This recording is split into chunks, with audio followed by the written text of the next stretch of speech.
Hello everyone, मैं सुजीत शुक्ला स्वागत करता हूं आप सबका आपके अपने channel UPSC insights by Sujeet में। अगर आपने चैनल को अभी तक सब्सक्राइब नहीं किया तो प्लीज चैनल को सब्सक्राइब कीजिए। अगर आपको वीडियो हेल्पफुल लगते हैं तो प्लीज इन्हें शेयर कीजिएगा। आपका चैनल को सब्सक्राइब करना हमें मोटिवेट करता है कि हम इसी तरीके से आपके लिए क्वालिटी कंटेंट लाते रहें। अगर आप लोगों को याद हो, हम लोगों ने बीटा एंड गामा फंक्शन में एक फॉर्मूला डिराइव किया था जो था लेजेंड्रे डुप्लीकेशन फॉर्मूला। उसमें हमसे एक मिस्टेक हो गई थी, तो वहां से मैंने वाले वीडियो को हटाया और ये है उसका करेक्टेड वर्जन। तो प्लीज इसको लिख लीजिए वहां पे, gamma n plus 1/2 equals to under root of pi upon 2 to the power 2n minus 1 gamma 2n where n is greater than and evaluate gamma 1/4 into gamma 3/4। यानी आपको ये फॉर्मूले को प्रूव करना है, उसके साथ साथ आपको इवेल्युएट करना है वैल्यू गैमा 1/4 इंटू गैमा 3/4 की।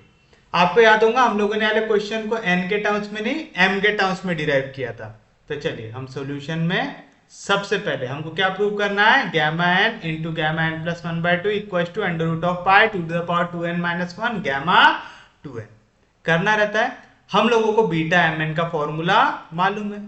क्या लिखते हैं हम लोग बीटा एम एन का formula, we know that beta m n क्या रहती है इसकी value, gamma n into gamma n upon gamma m plus N रहती है, gamma m plus n where m be greater than 0 है, एन बी ग्रेटर देन 0 है। फिर हमको क्या दिख रहा है क्वेश्चन में, सिर्फ और सिर्फ n दिख रहा है, m दिख रहा है क्या नहीं। तो हम क्या करेंगे, लेट m की वैल्यू ले लेंगे n। तो बताइए क्या मिलेंगे, बीटा m n के जगह, अब m के जगह क्या आ गया n, तो आ जाएगा beta n n equal to gamma m के जगह n gamma n upon gamma n plus n where n क्या हो जाएगा ग्रेटर देन 0, क्योंकि आप अपने m को इक्वल ले लिया है n से, तो m अब वहां से हट गया। Gamma n into gamma n क्या हो जाएगा, गैमा n का स्क्वायर। तो बीटा n की वैल्यू आ जाएंगे आपके पास गैमा n का स्क्वायर अपॉन गैमा अंदर n प्लस n क्या हो जाएगा गैमा 2n। इक्वेशन नंबर 1 पढ़े ऐसा। अच्छा, आपको डेफिनेशन भी मालूम है बीटा एम एन की, है ना, बीटा फंक्शन की डेफिनेशन। तो by definition beta m n क्या होता है, इंटीग्रेशन 0 से लेके 1 x to the power m minus 1 minus x to the power n minus 1 into dx। ये रहता है डेफिनेशन के हिसाब से बीटा एम एन का फॉर्मूला क्या रहता, इंटीग्रेशन 0 से लेके 1 x to the power m minus 1 minus x to the power n minus 1 into dx रहता है। सबको याद है वाला फॉर्मूला पक्के में।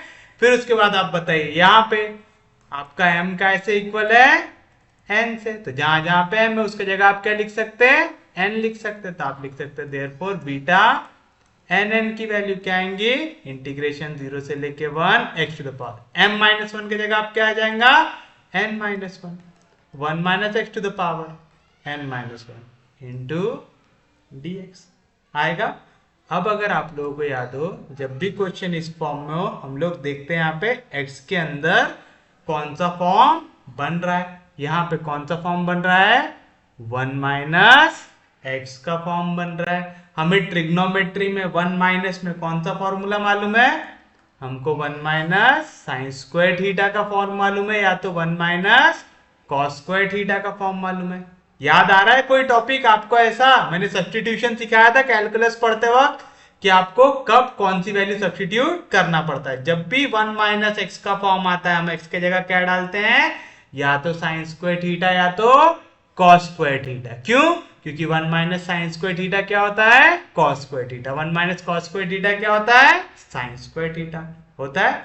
तो आप लिखेंगे पुट x के जगह आप वैल्यू सब्स्टिट्यूट कर देंगे साइन स्क्वायर थीटा। तो बताओ अगर इसका डेरिवेटिव निकालेंगे, x का derivative dx, sine square, x square का डेरिवेटिव 2x, एक्स की जगह क्या है साइन थीटा, साइन थीटा का डेरिवेटिव कॉस थीटा, फिर थीटा का डेरिवेटिव क्या आएगा डी थीटा। तो आपको x की वैल्यू भी मिल गई और dx की वैल्यू भी मिल गई। तो व्हेन x की वैल्यू आएंगी 0, देन थीटा की कौन सी वैल्यू 0 आएंगी, अगर x की जगह मैं 0 रखूं तो साइन स्क्वायर थीटा की वैल्यू क्या हो जाएंगी 0। साइन की वैल्यू 0 कहां पे होती है 0 पे। When x equals to x की अपर लिमिट क्या है 1, देन थीटा की वैल्यू क्या आएंगी साइन की वैल्यू 1, साइन की वैल्यू 1 कहां पे होती है पाई बाय 2 पे। तो आप थीटा की वैल्यू क्या लेंगे पाई बाय 2 लेंगे। तो बताइए अब आपका क्वेश्चन क्या बन जाएगा, देयरफॉर बीटा एन कमा एन। अभी तक लिमिट क्या था 0 से लेके 1, जब x की वैल्यू 0 है तो थीटा क्या आ रहा है 0 आ रहा है, जब x की वैल्यू है 1 तो थीटा की वैल्यू क्या आ रही है पाई बाय 2। समझा पक्के में, कोई दिक्कत नहीं, कोई डाउट नहीं यहां तक। फिर उसके बाद x की जगह क्या डाले आपने वैल्यू साइन स्क्वायर थीटा, तो आ जाएगा साइन स्क्वायर थीटा, उसका पावर क्या है n-1, फिर 1 माइनस एक्स यानी 1 माइनस साइन स्क्वायर थीटा, उसका पावर क्या है n-1 इंटू dx, dx की वैल्यू क्या है 2 sine theta into cos theta into d theta. ये चीज समझ में आया, पक्के में समझा, सच में समझा, किसी को कोई दिक्कत नहीं। याद रखना है यहाँ पे आपने अगर वैल्यूज को सब्स्टिट्यूट किया है तो आपको लिमिट को भी सब्स्टिट्यूट करना पड़ता है। जैसे मैंने x की जगह 0 डाल दो, साइन स्क्वायर 0 की वैल्यू 0 यानी साइन थीटा की वैल्यू क्या आ रही 0, साइन की वैल्यू 0 कहां पे आती 0 में। x की जगह मैंने डाला 1, साइन स्क्वायर थीटा की वैल्यू 1, जब स्क्वायर रूट लेंगे तो प्लस माइनस 1 आ सकता, लेकिन अगर आप साइन को देखें हम जनरली छोटा थीटा क्या लेते हैं एक छोटी वैल्यू एंगल, अगर आप लेंगे +1 तो कहां तक आता है पाई बाय 2, अगर आप -1 लेते तो कहां तक आता है 3 पाई बाय 2 तक। तो हम इतनी बड़ी वैल्यू कभी भी लेते हैं क्या नहीं, हम छोटी वाली वैल्यू लेते हैं। तो हमने यहाँ पे स्क्वायर रूट जैसी लिया, तो यहाँ पे क्या मिला x की जगह आपने रखा 1, तो 1 equal to sine square theta taking square root, तो साइन थीटा की वैल्यू क्या आएंगी 1। हमने +-1 लिया क्या नहीं, क्योंकि अगर +-1 लेंगे तो थीटा की वैल्यू बहुत लार्जली इंक्रीज होती है। समझा, करके हमने यहाँ पे क्या लिया सिर्फ और सिर्फ +1 लिया है। तो साइन की वैल्यू 1 कहां पे होती है पाई बाय 2 पे, तो हमने इसकी अपर लिमिट लिया है पाई बाय 2। समझा पक्के में, आपने लोअर लिमिट पे भी थीटा की वैल्यू निकाला, अपर लिमिट में भी थीटा की वैल्यू निकाला, तो आपको बना 0 से लेके pi by 2 sign square theta n-1, 1 minus sign square theta n-1। तो पता ये क्या आएंगी वैल्यू 0 से लेके पाई बाय 2, यहाँ पे आएगा साइन स्क्वायर थीटा का पावर n-1, फिर उसके बाद 1 माइनस साइन स्क्वायर थीटा क्या होगा कॉस स्क्वायर थीटा का power n-1 into 2 sine theta into cos theta into d theta, तो आ गया 2 sine theta into cos theta into d theta. 2 constant है इंटीग्रेशन के बाहर, इंटीग्रेशन 0 से लेके pi by 2, a to the power m to the power n क्या रहता है a to the power m into n, तो आ जाएगा साइन थीटा का power 2 into n 2n minus 2 1 2, यहाँ पे भी cos a to the power m to the power n क्या रहता है a to the power m into n, तो कॉस थीटा का पावर क्या आ जाएगा 2 into n 2n minus 2 1 2 into sine theta into cos theta into d theta. यहाँ पे साइन और कॉस के पावर में कुछ भी नहीं दिख रहा है, क्या दिख रहा है 1 दिख रहा है, तो a to the power m into a to the power n क्या रहता है a to the power m plus n, यानी अगर अंदर वैल्यू सेम है तो उनके पावर क्या हो जाएंगे ऐड हो जाएंगे। तो यहाँ पे साइन का पावर क्या बनेगा 2n minus 1 sorry 2n minus 2 plus 1 कितना आएगा 2n माइनस 1 थीटा। यहाँ पे भी cos m into cos m क्या रहता cos m प्लस n, तो cos थीटा का पावर क्या आएगा 2n माइनस 2 प्लस 1, तो माइनस 2 प्लस 1 कितना होगा -n, तो आएगा 2n minus 1 into theta into d theta. फिर से दोनों का पावर कैसा आ रहा है, सेम आ रहा है, तो मैं दोनों के पावर को कॉमन निकाल सकता हूं, तो मेरे पास वैल्यू आ जाएंगी 2 टाइम्स इंटीग्रेशन 0 से लेके π/2 sine theta into cos theta, और दोनों का पावर क्या है 2n-1 इंटू डी थीटा। अब ये कोई फॉर्म में दिख रहा है क्या, साइन थीटा और कॉस थीटा मल्टीप्लीकेशन में दिख रहा है। जब भी ऐसा दिखता है तो हम क्या करते हैं, मल्टीप्लाई एंड डिवाइड बाय 2 करते हैं।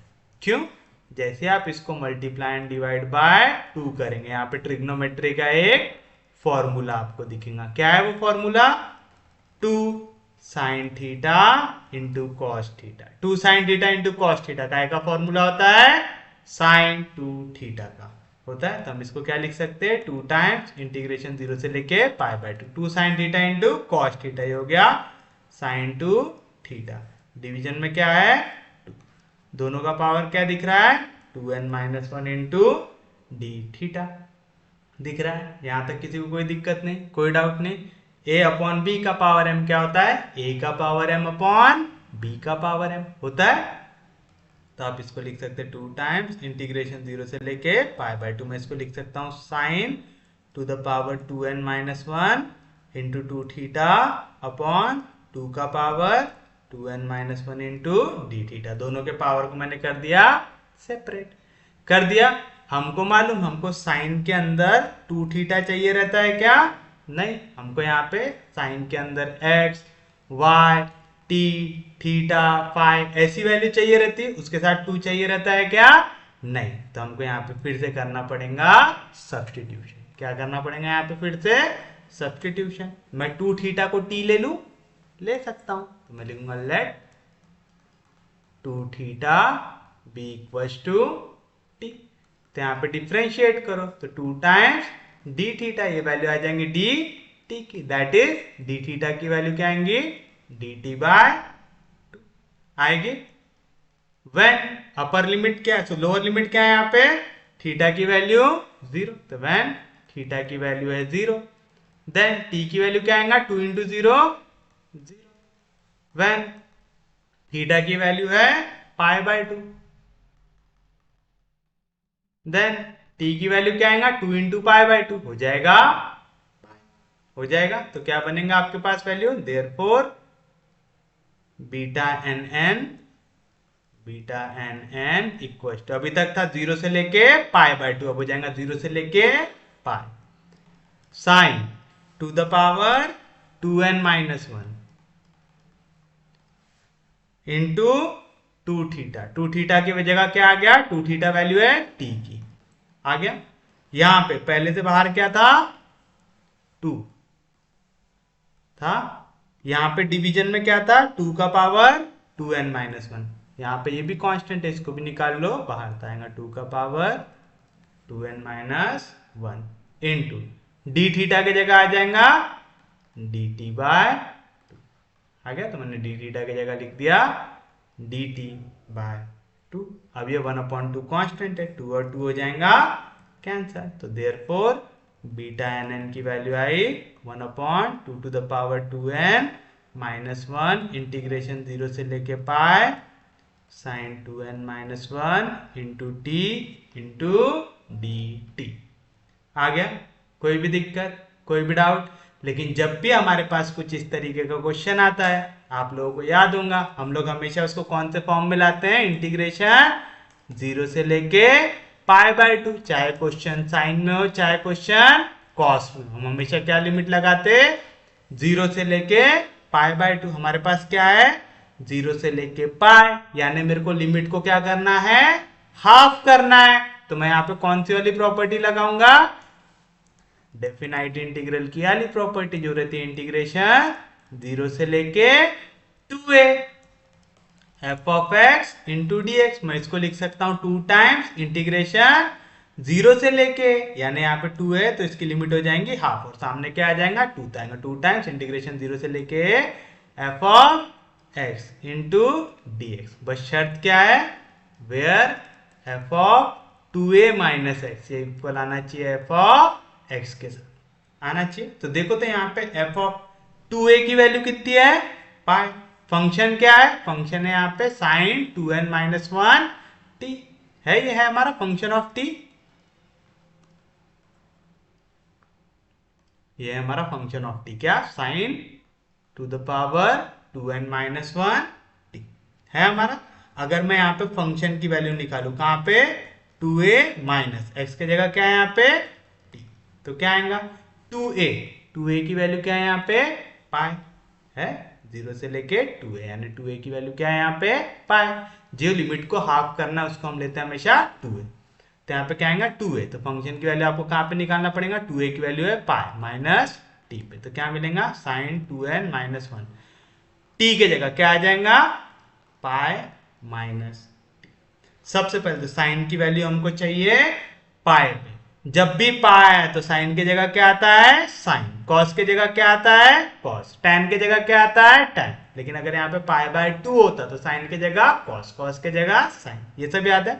अब पाई माइनस टी पे देखना है, आपको याद है एक्स एक्सिस होती है कॉस की, वाई एक्सिस होती है साइन की होती है। मैं इतना फास्ट क्यों पढ़ा रहा हूं इसको, क्योंकि वाले टॉपिक हम ऑलरेडी देख चुके हैं, उसमें सिर्फ एक थोड़ा सा मैंने 2 मल्टीप्लाई करना भूल गया था, है ना, करके हम लोगों ने वाला क्वेश्चन फिर से देख रहे हैं थोड़ी सी अलग मेथड से। पर ये जो प्रॉपर्टीज लग रही है आप बहुत बार देख चुके हो, पहली प्रॉपर्टीज आपको अच्छे से आनी चाहिए, करके मैं थोड़ा सा फास्ट ले रहा हूँ। तो एक्स एक्सिस होती है कॉस की, तो यहाँ पे प्लस, यहाँ पे माइनस, वाई एक्सिस होती है साइन की, यहाँ पे प्लस, यहाँ पे माइनस, ये होता है 0, ये होता है पाई बाय 2, ये होता है पाई। आपको चाहिए पाई माइनस टी पे, पाई से कोई भी वैल्यू को सब्ट्रैक्ट करोगे, कौन से क्वाड्रेंट में आओगे, सेकेंड क्वाड्रेंट में। सेकेंड क्वाड्रेंट में साइन कैसा होता है पॉजिटिव, तो इसकी वैल्यू आएंगी पॉजिटिव, तो यहाँ पे आ जाएगा साइन टी आएगा, पक्के में आएगा। और उसका पावर क्या है 2n माइनस 1, और ये कैसे इक्वल है एफ ऑफ टी से, यानी sine 2a minus t equal है एफ ऑफ टी से। तो आप क्या कर सकते हैं, यहाँ पे आप लिमिट को हाफ करके लिख सकते हैं। यार टॉपिक हमने बहुत बार देखा हुआ है कैलकुलस पढ़ते वक्त, तो चलिए आप इसी को क्या लिख सकते हैं 1/2 to the power 2n minus 1, इसका आंसर आ जाएगा 2 टाइम्स इंटीग्रेशन 0 से लेके a, ये 2a की वैल्यू है, 2a अगर है पाई तो a की वैल्यू क्या आएंगी pi by 2, sine of 2n minus 1t into dt। समझा, लिमिट को हाफ करने के लिए हमारे पास सिर्फ यही एक मेथड है, क्या, कि आप 0 से लेके 2a F of x into D. अब आप x लिख रहे हो तो x लिखो, यहाँ पे t लिखोगे तो पूरा फॉर्मूला काय में आएगा t में, उससे कोई फर्क पड़ता क्या नहीं। जब तक लिमिट सेम है फंक्शन सेम है, आप क्वेश्चन को t में सॉल्व करो, x में सॉल्व करो, y में सॉल्व करो, थीटा में सॉल्व करो, किसी भी चीज में सॉल्व करो, आंसर आता है सेम आता है। 0 से लेके 2a F of x into d x, इसकी वैल्यू क्या आती है 2 टाइम्स इंटीग्रेशन 0 से लेके a। देखो 2a का a हो गया, लिमिट हाफ हो गया तो इंटीग्रेशन के सामने 2 टाइम्स आ जाएगा। शर्त क्या है, फंक्शन की वैल्यू 2a माइनस एक्स में, यानी जो original limit minus function, original limit क्या थी पाई, तो पाई माइनस टी पे वैल्यू कैसे इक्वल आनी चाहिए एफ ऑफ टी से आनी चाहिए, तो F of 2a minus x equal आना चाहिए एफ ऑफ एक्स के साथ आना चाहिए। कोई दिक्कत नहीं, कोई डाउट नहीं, यहां तक समझ में आया सबको, पक्के में समझा, सच में समझा। तो देखिए आपको यहां तक वैल्यू मिल गई है बीटा एन एन की।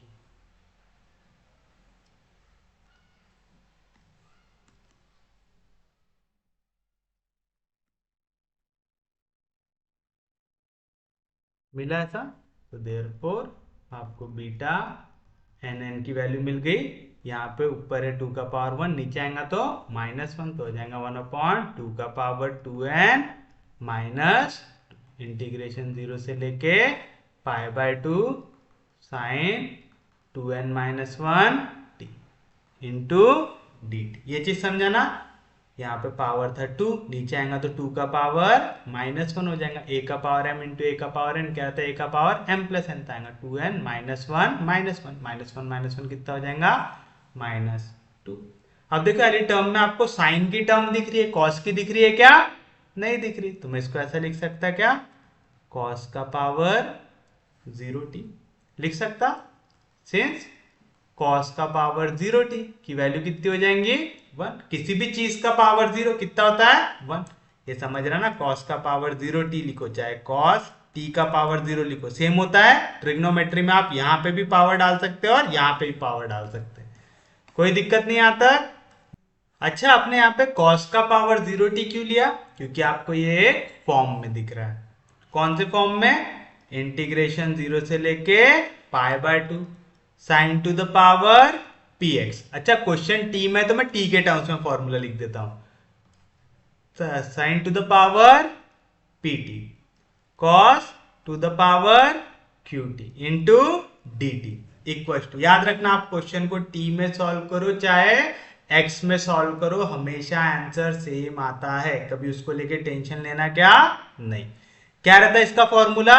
इसका फॉर्मूला लेता रहता है gamma p plus 1/2 into gamma q plus 1/2 upon 2 times gamma p plus q plus 2/2। याद रखेंगे।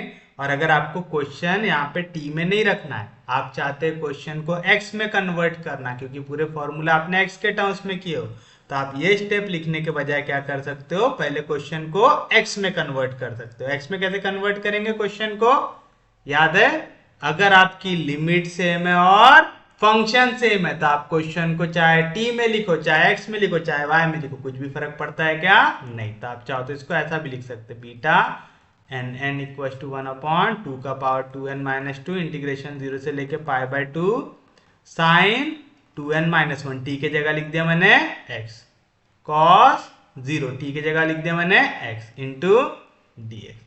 रीजन, अगर आप लिमिट सेम रखो और आप फंक्शन सेम रखो तो आप चाहे क्वेश्चन को टी में सॉल्व करो चाहे एक्स में सॉल्व करो, कोई फर्क पड़ता क्या नहीं। पर जो फंक्शन है, यहाँ पे साइन का पावर 2n-1 है तो यहाँ पे भी साइन का पावर 2n-1 है। लिमिट अगर 0 से लेके π/2 तो लिमिट 0 से लेके π/2 है। अगर आप सेम क्वेश्चन में टी लिखो चाहे एक्स लिखो, कोई फर्क पड़ता क्या? नहीं पड़ता। तो आप ये स्टेप के बाद भी फॉर्मूला लगा सकते हैं, ये स्टेप के बाद भी फॉर्मूला लगा सकते हैं। अगर मैं ये स्टेप के बाद फॉर्मूला लगाऊंगा तो फिर मैं फॉर्मूले को कौन से टर्म में लिखूंगा? एक्स के टर्म में लिखूंगा कि इंटीग्रेशन 0 से लेके π/2 sine to the power px cos to the power qx into dx। क्या आती है इसकी value? 1/2 gamma p plus 1/2 gamma q plus 1/2 upon gamma p plus q plus 2/2 आती है। कोई भी दिक्कत? तो आप 1/2 लिख के लिखो चाहे ये गैमा के सामने 2 लिखो, दोनों का मतलब सेम होता है। तो क्या आएगा आंसर इसका? 1/2 टू द पावर 2n-2 जैसा था वैसा। फिर इंटीग्रेशन 0 से लेके π/2 की जगह क्या आएगा यहाँ पे? पहला आता है 1/2 तो आ गया 1/2 गैमा p प्लस 1, p की वैल्यू क्या है? 2n-1, इस पे ऐड होगा प्लस 1 और डिवाइड होगा by 2 gamma q plus 1, q की वैल्यू क्या है? 0 तो आएगा 0 प्लस 1 डिवाइड होगा 2 से upon gamma p plus q, p की वैल्यू 2n-1 प्लस q की वैल्यू 0 प्लस 2 डिवाइड बाय 2 आएगा। फिर से a to the power m into a to the power n, क्या रहेंगे? a to the power m plus n यानी 2n-2, इसका power है 1 तो प्लस 1 -2 प्लस 1 कितना आएगा? -1। तो मैं पहले नीचे लिख लेता हूँ फिर उसके बाद इसको आगे ऊपर पेस्ट कर देंगे। तो बीटा n की वैल्यू क्या आएगा? 1/2 टू द पावर 2n-1, समझा ना? a to the power m into a to the power n, क्या रहेगा? a to the power m plus n, तो -2 प्लस 1 क्या आया? -1 आया। फिर उसके बाद यहाँ पे वैल्यू प्लस 1 -1 कैंसिल, तो 2n डिवाइड बाय 2 2 कैंसिल, तो बचा गैमा n बचा। यहाँ पे बचेगा 0 प्लस 1 1/2 तो आएगा गैमा 1/2 अपॉन यहाँ पे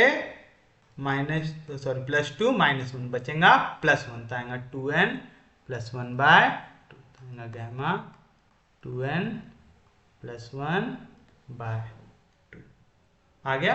तो ये हो गया आपके लिए इक्वेशन नंबर 2।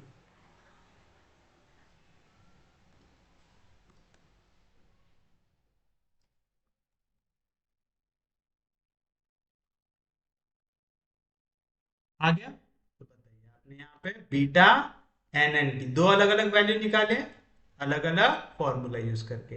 पहला फॉर्मूला यूज किए तो ये आया, दूसरा फॉर्मूला यूज किए तो सेकेंड वाली वैल्यू आई।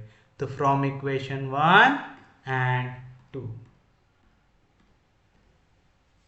तो from equation 1 and 2, beta n n के जगह आप ये वैल्यू लिख सकते हैं, ये भी वैल्यू है बीटा एन एन की।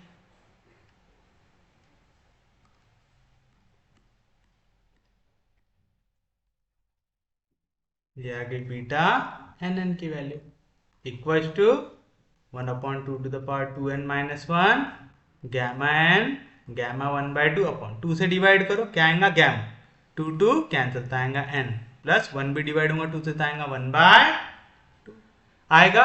आपको वैल्यू क्या चाहिए थी, आपको वैल्यू चाहिए थी gamma n into gamma n plus 1/2 की। तो ये पूरी टर्म्स को एक साथ लेके आओ, तो देखो गैमा एन का स्क्वायर जैसा था वैसा, यहाँ पे गैमा एन प्लस 1/2 डिवीजन में उधर जाएगा तो मल्टीप्लीकेशन में, गैमा एन मल्टीप्लीकेशन में इधर जाएगा तो डिवीजन आएगा। यहाँ पे 1/2 to the power 2n minus 1 जैसा था वैसे यहाँ पे गैमा 2n डिवीजन में इधर जाएगा तो मल्टीप्लीकेशन में गैमा 1/2, इसी को आप लिख सकते हैं स्क्वायर रूट ऑफ पाई। याद है? और शायद आपको यही प्रूव करना था, root pi gamma 2n upon 2n minus 1, जहां पे ये वाली वैल्यू क्या रहती है n की greater than 0, that is gamma n का स्क्वायर कैंसल था, आपको मिला therefore gamma n into gamma n plus 1/2 equals to root pi को मैंने आगे लिख दिया, फिर उसके बाद आएगा gamma 2n upon 2 to the power 2n minus 1 where n is greater than 0। और यही था आपका लेजेंडरी डुप्लीकेशन फॉर्मूला। आ गया? अभी हमारा क्वेश्चन सॉल्व हुआ क्या? नहीं। इसको दे दो इक्वेशन नंबर 3।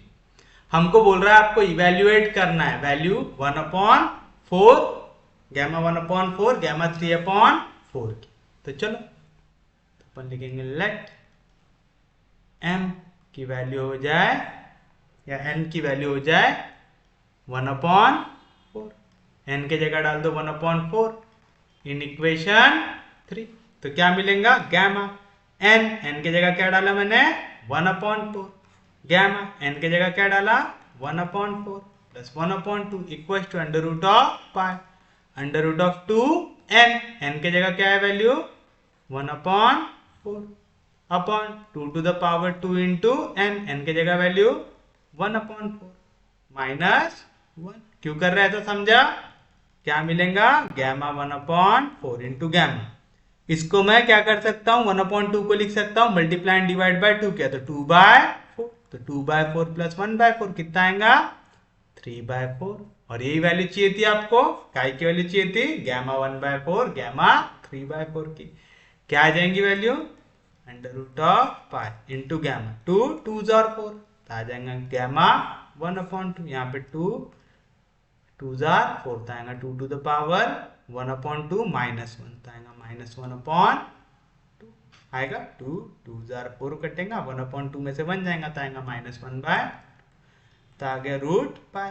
गैमा 1/2 कितना होता है रूट पाई, यहाँ पे 2 का पावर माइनस 1/2 ऊपर जाएगा तो 2 का पावर प्लस 1/2 होगा, सिंस गैमा 1/2 वैल्यू होती है root pi into root pi, कितना आ जाएगा पाई, 2 का पावर 1/2 को मैं क्या लिख सकता हूँ स्क्वायर रूट ऑफ, तो ये रहेगा मेरे लिए फाइनल आंसर। तो गैमा 1/4 इंटू गैमा 3/4 ये रहेगा आपका फाइनल आंसर।